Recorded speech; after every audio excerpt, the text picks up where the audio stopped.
Speaking of a durable and reliable player, Russell Wilson. Russell Wilson made a calculated choice this week. And that choice was, I'm going to take in-house concerns and spread them around the media. Now, he had the cover, and by the way, I want to make this clear, none of this is a critique. And I think I know what the cause of these problems are, and I'll get to that. But first, let me catch you up. Maybe you're a Chiefs fan and you've turned off sports television all week. I would have done that if I didn't have to do sports television all week. I empathize with you, Chiefs fans. But here's what's happened. Russell Wilson won Walter Payton Man of the Year, the most prestigious honor the NFL has. Because of that, there's a lot of media obligations. He knew those were coming. He made the conscious choice to use those media obligations to take a private concern public for the first time in his seemingly immaculate 9-year career. He talked about it with Dan Patrick. He then elaborated on it, the lack of help, the lack of protection, taking too many hits. In a conference call with assorted media, here's a small sampling of it. I'm frustrated getting hit too much. I'm frustrated that part of it, At the end of the day, man, frustrated, you want to win. Like any player, I think, you never want to get hit. That's the reality of playing this position. Asking any, quarterback who wants to play this game. And I think, but at the same time, it's part of the job and everything else. I think that the reality is that, I've definitely been hit, been sacked on almost 400 times, and so we got to get better. I got to find ways to get better too. Fact check, true. We can show you the numbers. No one in NFL history has been sacked more over their first 9 years than Russell Wilson, the immortal Neil Lomax, the great Randall Cunningham, and then a massive gap to Russell Wilson. Now, part of that is he's been available the whole time. He's played all those games. A lot of it is the Seahawks have not prioritized offensive line play, aside from trading for Dwayne Brown midway through a season when they could get him at a deal because the Texans are a terribly run franchise, and they were years ago as well when they traded Dwayne Brown, but that's neither here nor there. And it's not like this is something that has gotten better. Show me the last 2 seasons. Last 2 seasons. Oh, wait. Nope. That's right on pace for 394 over 9 years, 95 over 2. Oh, wait, it's actually gotten a little bit worse. The most sacked quarterback over the last 2 seasons in the NFL is Russell Wilson. Now, is some of that on him for extending plays and running around? Sure. But can anyone argue the Seahawks, who a few years ago had the fewest dollars of any team allocated to the offensive line, the Seattle Seahawks, who don't prioritize the offensive line in the draft, can anyone argue the Seahawks have put protecting Russell Wilson as their top priority? No, they can't. And Russell Wilson clearly addressed these issues privately and didn't get the reaction he wanted, so he started addressing them publicly, which catches us up to this week where Dan Patrick reported his sources are saying Seahawks are nonplussed, upset that Russell Wilson took these comments public. And so now we're at a bit of an impasse. Now, the situation isn't quite yet untenable, but it is hurtling towards that. So how did we get here? And the answer is because the Seattle Seahawks were not able to do something that my dear friend and colleague, Colin Cowherd, was able to do with Russell Wilson. Allow me to explain. When Russell Wilson was drafted, I believe Pete Carroll almost immediately saw the talent. We know that because he said, Matt Flynn, goodbye, Russ, you're going to be the starter. But what did he think Russell Wilson was? I believe, and I think we have evidence to believe, that he believed Russell Wilson could be the greatest game manager ever. I think he looked at Russell Wilson and said, the guy is an amazing leader. He's incredibly clutch. He's incredibly tough. He doesn't make big mistakes. He can come through in big spots. And even if he doesn't have the size or the arm talent or the top line ability that, for example, a Justin Herbert, modern day quarterback, not that Russ isn't modern, but he wasn't around a decade ago, doesn't have the top line ability a Justin Herbert type has, we can win championships with him.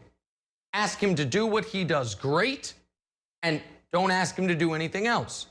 And by the way, I think that is the same thing our friend Colin Cowherd, who's always been a big fan of Russ, thought of him back when he was a fan of his, but also thought guys such as Andrew Luck from the same draft class were in a tier above, when Russ was not discussed amongst the Rodgers and Bradys and Breezes from 5 years ago. The problem is this: Russ has elevated. Russ is now not one of the best game managers ever. He's just one of the best quarterbacks ever. And Russ wants a team built accordingly, where you prioritize the passing game, the offensive line, protection of your finest asset, the way you would if you had a Peyton Manning or a Tom Brady or a Patrick Mahomes. And Pete Carroll did not make the evolution that Colin did. Colin now talks about Russ like he's one of the 3 best quarterbacks in the league, because he is. Pete Carroll might talk about him like that, but doesn't treat him like that. It was a whole deal. Should the Seahawks even give Russ this massive contract if they're not going to let Russ cook? They give him the contract. They let him cook for 6 games. He has a rough patch in the middle of the season throwing interceptions, and they pull it back. No. Game manager Russ, that's what we need. Run the football, take some deep shots, scramble around. We'll lean on you in the 4th quarter if we need to, and we're not going to prioritize protecting you. That ain't good enough for Russ anymore. And he tried to take those concerns private, and then he felt no choice but to take them public. And when a guy says nothing interesting for a decade, when the most interesting soundbite from Russell Wilson was an embarrassing promo video of Mr. Unlimited, and then all of a sudden, he's on multiple radio shows, television shows, doing mass media hits about the Walter Payton Award on conference calls, and he keeps hammering the same point. I need better offensive line play. I need more of a say. I want to be more involved. Russ, are you available? I don't know if I'm available. That's not my call to make. That's not what Russ would have said 1 year, 2 years, 3 years ago. But he has elevated. And he does not feel his team has acknowledged that they still view him as the guy, build the great defense, have the good running game, and he can make a few plays. He views himself as, no, I'm not an all-time great supporting actor. I'm not, Godfather reference, John Cazale? I'm Marlon Brando now. You build around me. I am the star, and you work from what makes me happy outwards. So what does Seattle do? Because they are in a very rough spot. Because Pete Carroll is a made man there. And unfortunately, with the passing of Paul Allen, Pete Carroll, I understand Paul Allen's sister is in charge because the team is owned by the Paul Allen Trust. But Pete Carroll and John Schneider probably have even more power than they did prior to the passing of the Seahawks owner. But whomever is above Pete Carroll in the organizational flow chart needs to sit Pete Carroll down and tell him the following. Listen, we love you. You're our greatest coach in franchise history. You might be a Pro Football Hall of Famer at this point. You also, right now, are far less important than Russell Wilson. So, we've got 2 options here.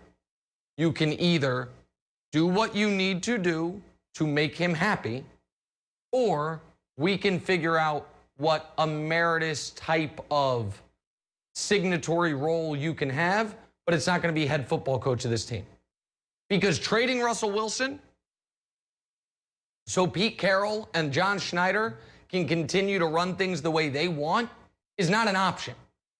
He is one of the 3 most valuable players in the entire league, given age and position.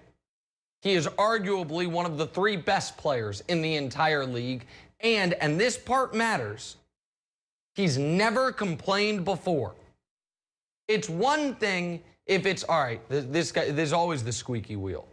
He's always saying, I need this, I need that, he gave another interview. That's not who he is. A decade of every interview, go Hawks. Every interview, go Hawks. The perfect consummate pro. Always there, always accountable, always blaming himself first. For the first time ever, is opening the door to a fissure in the relationship. You better slam that door shut, and you better make him happy. Because prior to Russell Wilson walking in that door, the Seattle Seahawks were, what were they? One great year with Sean Alexander, an all-time great player in Walter Jones, Cortez Kennedy, Matt Hasselbeck's embarrassing. Sorry, Matt. Take the ball and we're going to score, and then you throw a pick six. You are a gleaming franchise now. And I understand Carroll and Schneider have had a lot to do with it.